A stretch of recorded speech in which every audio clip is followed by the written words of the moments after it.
Hello and welcome to another edition of Monday Night Mashup. I'm your host, Alexa Angeles. And I'm Dave Feely with your weekly news update. Carolina Productions and Student Health Services promoted safe sex in quite the interesting way this past Wednesday. Fashion designers were challenged to create outfits only out of condoms for an event entitled Project Condom. Students walked the runway that night in dresses that were made completely from male and female condoms. Project Condom host Denise Sheely talked about the SGTV and about the importance of this event. I definitely think the important thing to take away from the event is not only sexual health awareness and ways to protect people sexually, but I think that it doesn't have to be icky or taboo to deal with condoms. The winner of this competition was fourth-year International Relations and Spanish student Mackenzie Scott, who designed a costume of the Disney villain Maleficent. On Tuesday, the Daily Gamecock released its endorsements for the 2015 student government elections. These endorsements included Jonathan Holt for Student Body President, Lee Goebel for Vice President, and Ian Shannon for Treasurer. When asked why people should vote, Holt also expressed his opinion about why student government is important to students' lives. I do want students to know that there isn't an issue that happens at this university that doesn't affect them in some way. And what I mean by that is if it's something like the tuition, if it's something like the parking, if it's the meal plans, I mean, you name it.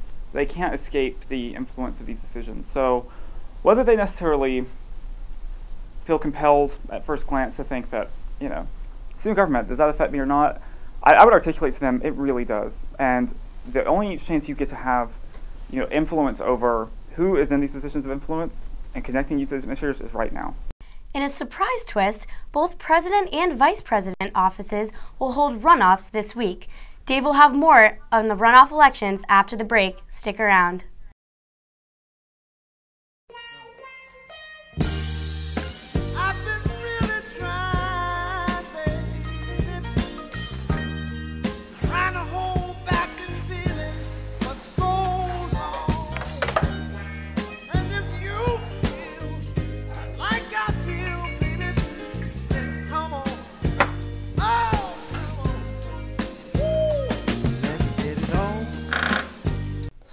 Welcome back to Monday Night Mashup. I'm Dave Feely with your university news. It looks like it'll be a couple of more days until we find out who our next student body president and vice president will be.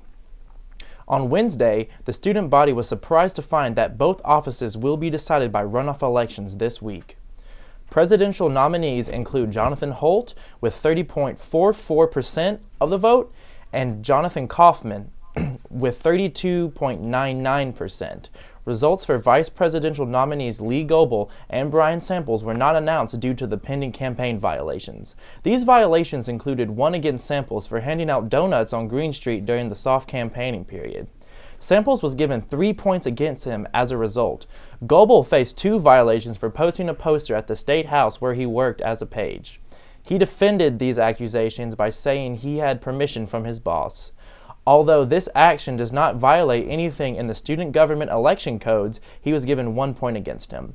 These disputes have been resolved.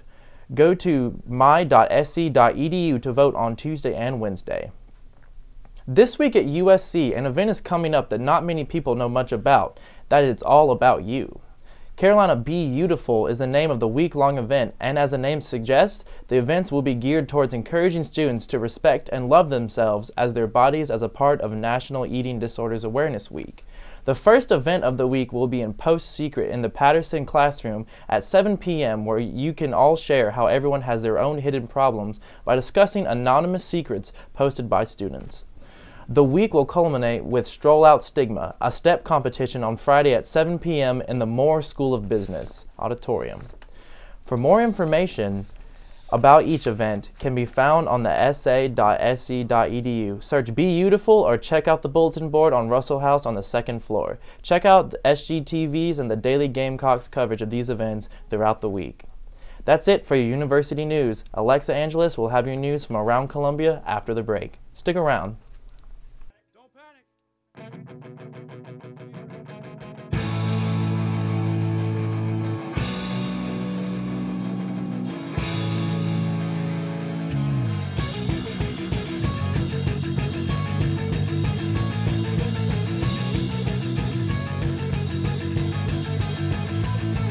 Push your bypass with the bag over your head. Push your bypass right away from the end.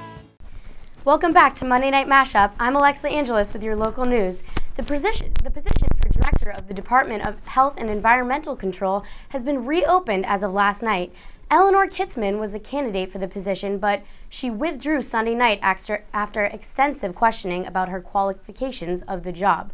Kitzman says she is not normally one to back down under pressure, but knows from, quote, recent personal experience how this scenario plays out, end quote.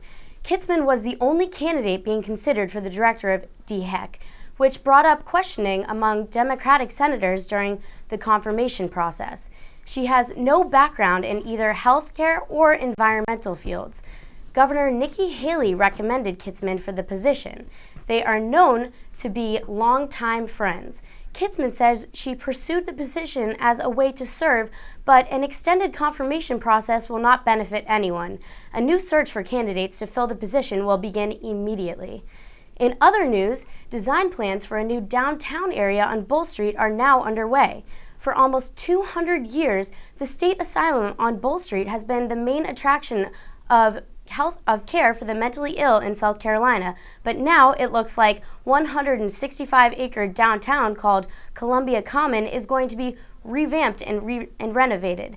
In addition to the already built $37 million baseball stadium, there will be dozens of newly built stores and hundreds of homes. This project is considered the biggest and most important land deal in modern Columbia history and is said to create economic growth in the area. When we come back, Luke Baker will have your weather. Stay tuned. See, we at Capital City Sports didn't think enough people on campus knew about us, so we decided to create an awesome commercial to tell people that we mean business. Well, how's that going for you? Well... All right, everybody, get into places right now. Nick, get off your phone. Blake, get off your phone. Stan, your hair is the wrong way, opposite direction. Flip it. Katie, why are you looking at me like that? And lights, please. Lights, lights. All right, and action. This is Capital City. Ah! All right, throw the ball. Oh, what the? All right, is the fan ready? Get that started. All right, and turn your heads right now. I love sports. What's my line? This is not how the commercial is supposed to go. No, that's not what I mean by a stand-up. You're right. You must not know about me. I don't care. This looks terrible. It's going pretty good. Welcome back to Monday Night Mashup. I'm Luke Baker with your weekly weather report. First, our local weather. Currently it's 46 in Columbia, while temperatures will still be dropping in the low 30s later tonight. Right now, we have a winter storm advisory from 4 a.m. to 4 p.m. on Tuesday. We can expect some snow showers start around 4 a.m. and continuing through noon. Moving on to the 7-day forecast, on Wednesday it looks like we'll be getting some evening showers, and for the rest of the week, look for highs to be in the high 40s to low 50s. As we turn to a regional area, we can see that temperatures are in the low 40s and 30s. That's because we have a low pressure down here, moving through Mississippi and Alabama right now. These lows will bring the snow tomorrow morning.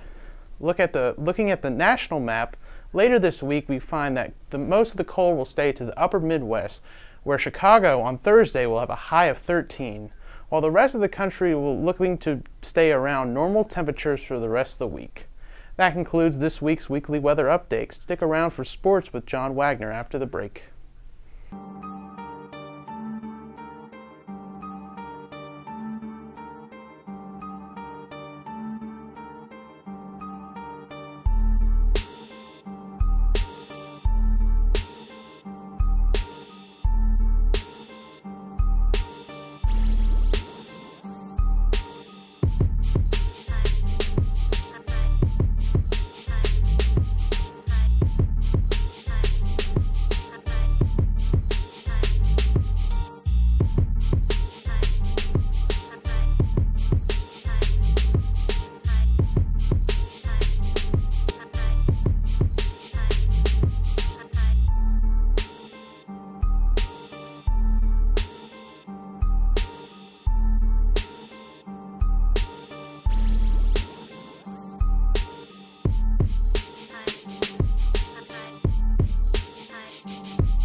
Welcome back to Monday Night Mashup. I'm John Wagner with your University Sports.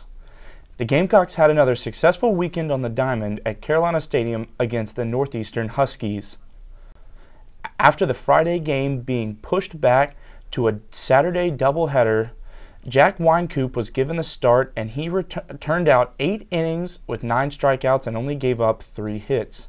The offense backed him up with an 11-hit effort, including home runs from Gene Cone and Kyle Martin. They went on to win that game 10-1.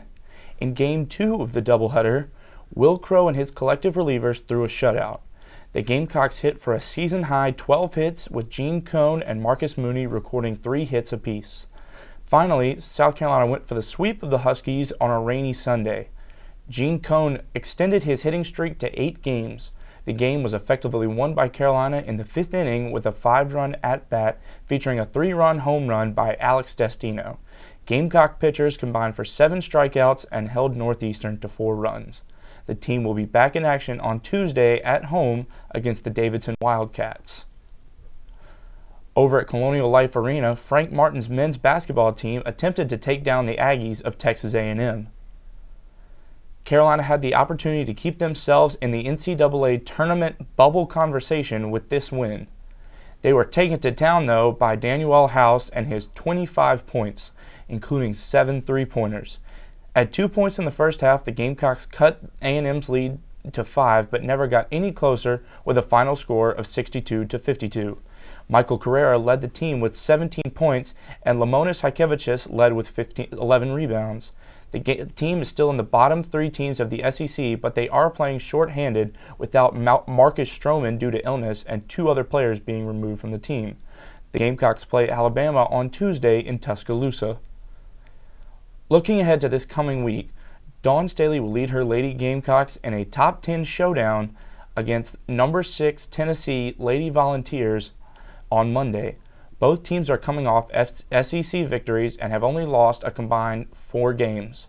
Tennessee suffered early back-to-back losses to Chattanooga and Texas. They did not lose again until they faced Notre Dame in mid-January. The Lady Vols tout 4 players averaging more than 10 points a game, with Isabel Harrison up to an average 12.8 points per game. On top of their powerful scoring, they score almost 18 more points per game than their opponents on average. The Gamecocks only carry 1 loss this season at the hands of now number 1 Connecticut. Even with that 30-point loss, the team still retains an average scoring margin of 25.5 points over their opponents. Look for Tiffany Mitchell, Asia Wilson, and Elena Coast to thrive for the Lady Gamecocks, and hopefully they'll come out with another resume-boosting win. That's it for sports. Stick around for more Monday Night Mashup after the break. Here's a story Of an awkward lady. who never really knew just what to say Then these new friends came along to fix their problems.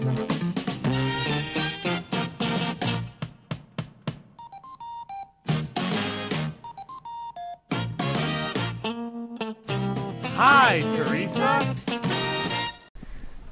Well, it looks like there's going to be a good chance of snow tomorrow morning. Hopefully, I don't know how much. They're probably shooting for, under an inch to inch, but it'll be some snow coming by. What's everyone's bets on school tomorrow? You think we'll have school? Hopefully not, but I think even less than an inch will scare the Southerners off. Definitely. Definitely. All right, well, thanks for watching this edition of Monday Night Mashup. Be sure to follow our coverage throughout this week on our website and follow us on Twitter at SGTV News 4. Additionally, check out our weekend previews online every Friday for your university update on what's happening in and around the area each weekend. Have a great evening. I thought overall it was a really awesome event. I think it's We'll start at 8 a.m. and we'll last all day. all day.